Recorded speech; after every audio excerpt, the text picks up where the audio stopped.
Assalamualaikum warahmatullahi wabarakatuh. Perkenalkan, nama saya Rensa Krisdayanti dengan NIM 2404411025 kelas 3A. Nah, pada video kali ini di mata kuliah jaringan komputer saya diberikan tugas yaitu sebagai tugas UTS. Nah, di mana di kelas kita ini kita disuruh memilih dari beberapa topologi itu, kita harus memilih satu topologi untuk kita presentasikan atau kita jelaskan.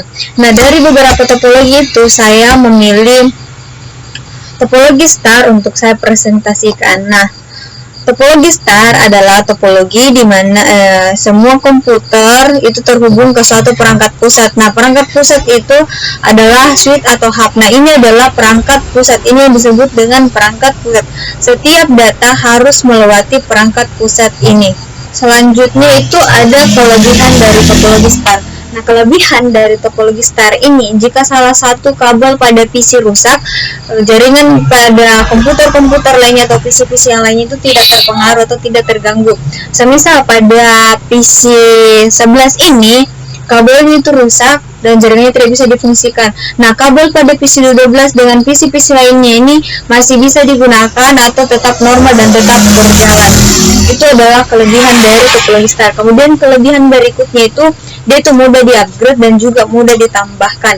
Semisal di sini itu cuman ada 8 PC. Ketika saya mau tambah jadi 10 PC, 12 PC, itu settingannya itu mudah. Itu yang artinya mudah di-upgrade atau mudah ditambahkan perangkatnya. Nah, selanjutnya itu manajemennya jaringannya itu lebih mudah. Terus kecepatan aksesnya lebih stabil karena setiap perangkat itu punya jalur sendiri ke switch. Yang dimaksud itu contohnya PC 8 itu mempunyai jalur sendiri ke switch. Begitupun dengan PC-PC yang lainnya itu memiliki jalur sendiri. Jadi masing-masing satu komputer itu memiliki jalur. Jadi semua itu tidak ada yang dua komputer satu jalur, itu tidak ada. Semuanya itu satu komputer satu jalur. Nah, selanjutnya kekurangan dari topologi star ini itu ketika hub atau switchnya ini rusak, maka semua jaringannya itu mati atau tidak bisa digunakan. Itu adalah kekurangan dari topologi star. Nah, selanjutnya dia ini kekurangannya itu membutuhkan banyak kabel. Contohnya itu ini, setiap satu komputer itu membutuhkan satu kabel. Jadi semakin banyak komputer atau PC yang kita pasang, maka semakin banyak pula kabel yang kita butuhkan. Kemudian itu instalasinya agak rumit karena menggunakan banyak kabel.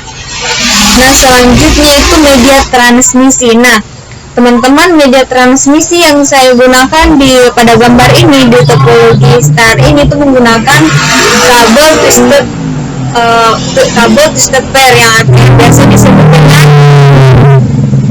kabel UTP atau STP. Nah, kelebihan dari kabel UTP ini adalah harganya itu murah. Kemudian juga ini kan kabel yang paling umum digunakan di topologi star, yang kebanyakan orang gunakan, jadi dia tuh lebih mudah untuk didapatkan. Kemudian selanjutnya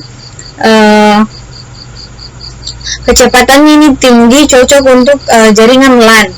Nah, selanjutnya kekurangan dari kabel UTP ini itu rentan terkena gangguan elektromagnetik. Terus itu kekurangan yang punya itu jarak maksimalnya itu terbatas, itu kurang lebih 100 meter per segmen. Itu adalah kekurangan dari kabel UTP. Nah, selanjutnya di sini ada juga IP address. Nah, di sini pada setiap PC saya sudah memberikan IP address. Nah, IP address yang saya gunakan pada PC-PC itu yaitu IP address kelas C. Nah, IP address kelas C ini di mana subnet masknya itu 255.255.255.0 itu adalah subnet mask dari IP kelas C. Nah, kenapa saya menggunakan IP kelas C? Kenapa bukan kelas A atau kelas B? Karena IP kelas C ini yang paling banyak. IP kelas C ini yang paling banyak dan yang paling umum juga digunakan di setiap pembuatan jaringan. Terutama itu topologi star itu paling umum menggunakan IP kelas C. Nah, kemudian kekurangan dan kelebihan dari IP kelas C. Nah, kalau untuk kelebihan dari IP kelas C ini itu dia cocok untuk jaringan yang skala kecil sampai dengan skala menengah. Kemudian mudah dikonfigurasi atau mudah disetting, kemudian efisien untuk topologi star memang, karena memang ini paling cocok untuk topologi star. Kemudian paling umum digunakan di jaringan-jaringan lokal atau paling banyak digunakan di jaringan-jaringan lokal. Nah, kemudian untuk kekurangan dari IP address kelas C ini itu jumlah hostnya itu terbatas. Nah, jumlah host di IP kelas C itu sebanyak 254 host, itu adalah maksimalnya itu 254. Nah, kemudian kekurangannya terus kekurangan selanjutnya itu kurang fleksibel untuk jaringan yang berskala besar. Jadi dia itu cuma cocoknya yang paling andalnya itu di jaringan skala kecil dengan sampai dengan skala menengah. Kalau untuk skala besar itu kurang fleksibel.